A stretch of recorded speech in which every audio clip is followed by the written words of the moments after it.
എല്ലാ കൂട്ടുകാർക്കും നമസ്കാരം. സീരിയൽ മാനിയ വെറൈറ്റി സ്റ്റോറീസിന്റെ ഏറ്റവും പുതിയൊരു വീഡിയോയിലേക്ക് എല്ലാവർക്കും സ്വാഗതം. ഞാൻ എത്തിയിരിക്കുന്നത് മാളികപ്പുറം സീരിയലിന്റെ നാളത്തെ സൂപ്പർ ഹിറ്റ് പ്രമോ വിശേഷമൊക്കെ ആയിട്ടാണ്.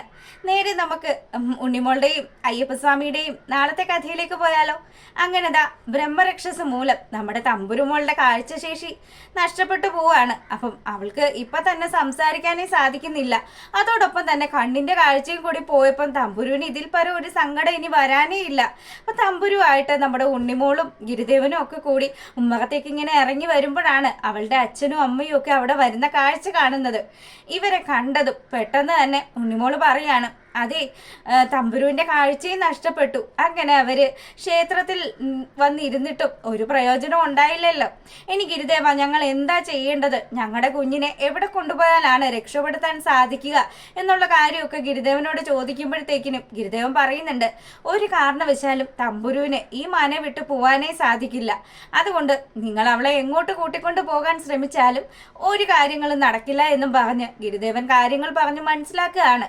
ഈ സമയത്ത് ആണെങ്കിലോ സുഗന്ധി ഒരു മൊന്ത വെള്ളവുമായിട്ട് ഇങ്ങനെ നടക്കുകയാണ്. ഇടയ്ക്കിടയ്ക്ക് സമയം കിട്ടുമ്പോ ആ കൈ ആണെങ്കിൽ മൊന്തയുടെ അകത്ത് മുക്കുന്നു ഒക്കെയുണ്ട്. അപ്പൊ പുള്ളിക്കാരിക്കാണെങ്കിൽ വള കയ്യിൽ കിടക്കുന്നത് കൊണ്ട് തന്നെ ചുട്ടുപൊള്ളുകയാണ്. അങ്ങനെ ഗിരിദേവനെ ഈ വാവയും ഒക്കെ വിളിച്ചു വന്ന സുഗന്ധി ആണെങ്കിലോ അവരെ കണ്ടതും, എൻ്റെ പൊന്നു ഗിരിദേവ, ഈ വളയൊന്ന് തിരിച്ചെടുക്കാവോ? അത്ര കണ്ട് എനിക്ക് പൊള്ളുന്നുണ്ട്. ദയവ് ചെയ്ത് എനിക്ക് ഈ സമ്മാനം വേണ്ട, ഇത് തിരികെ ഗിരിദേവൻ തന്നെ എടുത്തോ എന്ന് പറയുമ്പോൾ ഗിരിദേവനാണെങ്കിലോ, സുഗന്ധി ചേച്ചിയുടെ കയ്യിൽ ഈ വള കിടക്കുന്ന കാണാനാ ഭംഗിയുള്ളത്. അതുകൊണ്ട് ചേച്ചി തന്നെ ഈ വള അണിഞ്ഞാൽ മതി.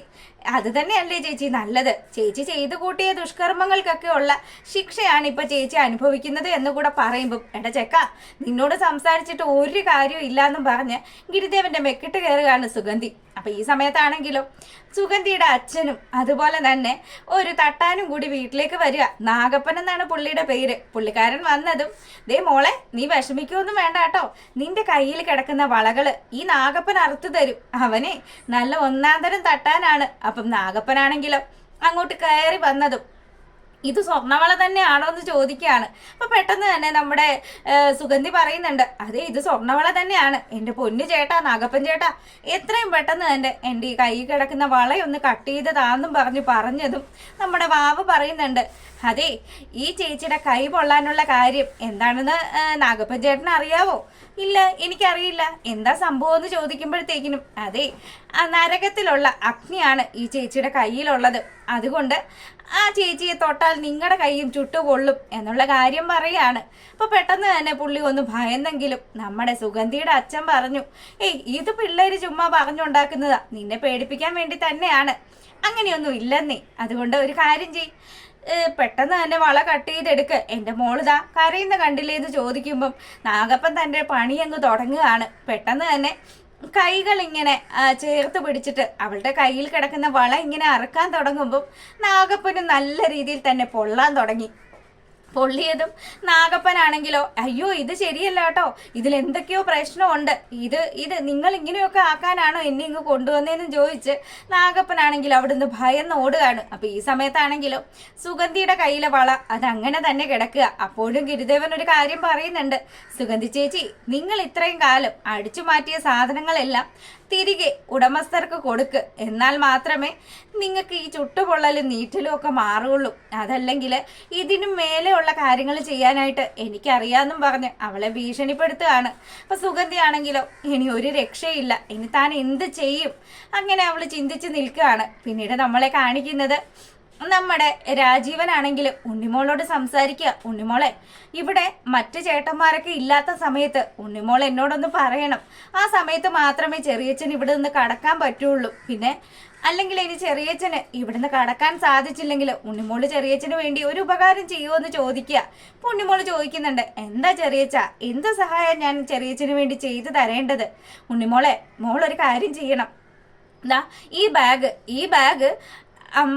വീട്ടിൽ കൊണ്ട് എത്തിക്കണം, നമ്മുടെ അനുപമ ആൻറ്റിയുടെ കയ്യിൽ കൊണ്ടുപോയി എത്തിക്കണം എന്നുള്ള കാര്യം പറയാണ്. അപ്പോഴാണ് ഉണ്ണിമോള് പറയുന്നത്, അനുപമ ആൻറ്റിയും അതുപോലെ മുത്തശ്ശിയും ഒക്കെ ഇപ്പോൾ ഉള്ളത് അന്നപൂർണേശ്വരി ദേവിയുടെ ക്ഷേത്രത്തിലാണ്. അതുകൊണ്ട് ഞാനിത് എവിടെ കൊണ്ടുപോയി കൊടുക്കാനാ ചെറിയച്ച? അപ്പം ആ ബാഗിനകത്താണെങ്കിലോ നിറച്ച് പൈസയാണുള്ളത്. ഉണ്ണിമോൾക്കാണെങ്കിൽ ഇതൊന്നും അറിയില്ല. ഉണ്ണിമോളാണെങ്കിലോ ആയിക്കോട്ടെ ചെറിയച്ച, ഞാൻ ശ്രമിക്കാം, ഞാൻ വീട്ടിൽ പോയി നോക്കാം. എന്തായാലും അഖിൽമോനും അതുപോലെ ചെറിയമ്മയും ഒക്കെ വീട്ടിലുണ്ടാകുമല്ലോ, ഞാൻ അവരുടെ കയ്യിൽ കൊണ്ടുപോയി കൊടുക്കാമെന്നൊക്കെ പറഞ്ഞ് അവൾ ആ ബാഗ് ഇങ്ങ് ഏറ്റുവാങ്ങുക. അപ്പം രാജീവൻ സമാധാനമായി. ഇനിയിപ്പോൾ താൻ എങ്ങനെയെങ്കിലും ഇവിടുന്ന് മുങ്ങിയാൽ മതിയല്ലോ. തൻ്റെ ഊരും പേരും ഒന്നും ഇവന്മാർക്ക് അറിയാത്തത് കൊണ്ട് തന്നെ തന്നെ പിടിക്കുമൊന്നും ഇല്ല എന്നുള്ള വിശ്വാസത്തിലാണ് രാജീവൻ ഉള്ളത്. അപ്പോൾ ഉണ്ണിമോളാണെങ്കിൽ ഈ ബാഗും താങ്ങി വരുന്ന ആ ഒരു സമയത്ത് നമ്മളെ കാണിക്കുന്നത് അവിടെ കൂടിയിരിക്കുന്ന കള്ളന്മാരുണ്ടല്ലോ, അവന്മാരെല്ലാവരും കൂടി നിലവറയിൽ ഒളിപ്പിച്ച് വെച്ചിരിക്കുന്ന സ്വർണം അത് കണ്ടെത്തുകയാണ്. അപ്പം അതിനകത്ത് കയറി പരിശോധനയൊക്കെ നടത്തുന്ന സമയത്ത് രക്ഷസാണെങ്കിലോ ഇവന്മാരെയൊക്കെ രൂക്ഷമായി നോക്കുക. എന്തായാലും അവിടുന്ന് ഒരു ചെറിയ നാണയത്തൊട്ട് എടുത്തതിൻ്റെ പേരിൽ, ഒരു ലോക്കറ്റ് എടുത്തതിൻ്റെ പേരിലാണ് നമ്മുടെ തമ്പുരു കിടന്ന് കറങ്ങുന്നത്. ഇവന്മാർക്ക് അറിയില്ലല്ലോ ഇവിടുന്ന് എന്തെങ്കിലും ഒരു സാധനം അടിച്ചു മാറ്റി കഴിഞ്ഞാൽ പിന്നെ പണി പാലും വെള്ളത്തിൽ കിട്ടുമെന്നുള്ള കാര്യം. അങ്ങനെ ഇവന്മാരുടെ കൂട്ടാളികൾ എല്ലാവരും കൂടെ ആ തേവാരപ്പുരയിൽ കടന്നതിന് ശേഷമാണെങ്കിലോ അവിടെ ഒരു പെട്ടി നിറയെ സ്വർണ്ണ നാണയങ്ങളും ആഭരണങ്ങളും ഒക്കെ ഇങ്ങനെ നല്ല ഭംഗിയിൽ ഇങ്ങനെ ഇരിക്കുന്നത് കാണുമ്പം അതിൽ നമ്മുടെ അയ്യപ്പസ്വാമിയുടെ തിരുവാഭരണങ്ങളും ഒക്കെ ഉണ്ട്. ഇത് കണ്ടതും ബാക്കിയുള്ള ആൾക്കാരോട് പോയി പറയുകയാണ്, എടാതെ ആ റൂമിനകത്താണ് ഈ നിലവറയിലുള്ള എല്ലാം, ഈ വീട്ടിലെ ഈ മനയിൽ ഇത്രയും കാലം ഉപയോഗിച്ചിരുന്ന സകല സാധനങ്ങളും അടിച്ചു മാറ്റി വെച്ചിരിക്കുന്ന സ്ഥലം അതാണ്. അതുകൊണ്ട് ഇവർ ഈ പുരയുടെ അകത്ത്, തേവാരപ്പുരയുടെ അകത്ത് കയറരുത് എന്നൊക്കെ പറഞ്ഞ് ഭീഷണിപ്പെടുത്തുന്നത്, ഇവിടെ രക്ഷസുണ്ട്, മാടനുണ്ട്, മറുതയുണ്ട് എന്നൊക്കെ പറഞ്ഞ് ചുമ്മാ ആൾക്കാരെ പറ്റിക്കുന്നതാണ്. നമ്മളിപ്പോൾ കണ്ടെത്തിയല്ലോ, അതാണ് ശരിക്കുള്ള നിധി. അതുകൊണ്ട് പോയി വിറ്റ് കഴിഞ്ഞാൽ നമ്മൾ ഈ നാട്ടിലെ ഏറ്റവും വലിയ പണക്കാരാകുമെന്നൊക്കെ പറഞ്ഞ് അങ്ങോട്ടും ഇങ്ങോട്ടും ഈ നിധിയെക്കുറിച്ച് സംസാരിക്കുക. അപ്പം ഇതൊക്കെ കേട്ടുകൊണ്ട് രക്ഷസ് അവിടെ അങ്ങനെ നിൽക്കുകയാണ്. നീയൊക്കെ ഒന്ന് തൊട്ട് നോക്കുക എന്നുള്ള രീതിയിൽ തന്നെ. എന്തായാലും എടുക്കാൻ പോയി കഴിഞ്ഞാൽ ഇവന്മാർക്ക് മുട്ടം പണി കിട്ടും. അപ്പോൾ അത്തരത്തിലുള്ളൊരു സൂപ്പർ ഹിറ്റ് വിശേഷമാണ്. എല്ലാവരും കാണുക, സപ്പോർട്ട് ചെയ്യുക. എല്ലാവർക്കും നല്ലൊരു ഈവനിങ് ഒക്കെ ആശംസിച്ചുകൊണ്ട് നമ്മൾ വീഡിയോ വൈൻഡപ്പ് ചെയ്യാണ്. താങ്ക്